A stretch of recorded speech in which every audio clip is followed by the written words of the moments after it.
আসসালামু আলাইকুম। Eid brings happiness makes mind to be fresh. Eid মানে আনন্দ, ঈদ মানে খুশি। সেই খুশিকে বাড়িয়ে দিতে যখন বৃষ্টির বাগড়া হয় তখন আয়োজনে কিছুটা বিঘ্ন ঘটে। আর এই লক্ষ্যে আমাদের কমিটির সিদ্ধান্ত ক্রমে আমাদের ঈদগাহ মাঠ থেকে ঈদের নামাজ ঈদগাহ মাঠ থেকে পাঁচলিয়া বাইতুল জামে মসজিদে করা হয়েছে। বিস্তারিত যাচ্ছে রিপোর্ট প্রতিবেদনে। আসসালামু আলাইকুম। শাইলান শরীফ, আমি শুনতে পাচ্ছি এই মুহূর্তে আছে আমরা পাঁচলিয়া ঈদগাহ মাঠে।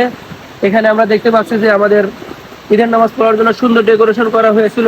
যদিও বৈরী আবহাওয়া ও বৃষ্টির কারণে এখানকার এই ডেকোরেশনটা আমরা বন্ধ রেখেছি এবং কমিটির সিদ্ধান্ত, বিশেষ করে পাঁচলিয়া ঈদগাহ মাঠের সভাপতি হাজী আব্দুল ওহাব, জামালউদ্দিন কাকা এবং জলামুশি কাকা, আতিকুর রহমান হিলাল সহ তাদের পরামর্শক্রমে আমাদের ঈদগাহ জামাত পাঁচলিয়া বাইতুল নূর জামে মসজিদে দেওয়া হয়েছে বেলা 10টার সময়। তো আমরা যত সময় সেখানে নামাজ পড়ার জন্য চেষ্টা করি। অনেক লোক এখানে নামাজ পড়ার জন্য যদি এসেছিল, কিন্তু আমরা আমাদের সাংবাদিক কর্মী জানিয়েছেন তারা কিন্তু মসজিদে চলে গিয়েছে। তো আমরা যারা এলাকার ভিতরে আসি কাল বিলম্ব না করে দ্রুত মসজিদে যাওয়ার চেষ্টা করি।